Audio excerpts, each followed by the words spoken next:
কোনো একদিন মসজিদের সামনে বসে দুই মাতাল যুবক, একজন গাঁজা টানছে আর একজন মদ খাচ্ছে।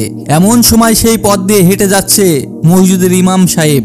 গাঁজাখোর হাসতে হাসতে বলে উঠল, হুজুর একটুখানি গাঁজা খাবেন, মাথা ঠান্ডা হয়ে যাবে।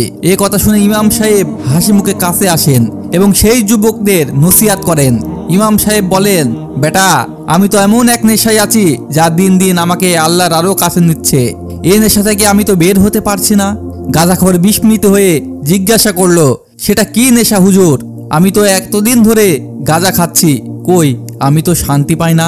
ইমাম সাহেব বলে উঠলেন, কোরআন পড়ার নেশা, নামাজের নেশা, ভালো কাজ করার নেশা, এগুলো আমার এমন এক নেশা যেটা শরীর নষ্ট করে না, বরং জীবন গড়ায়।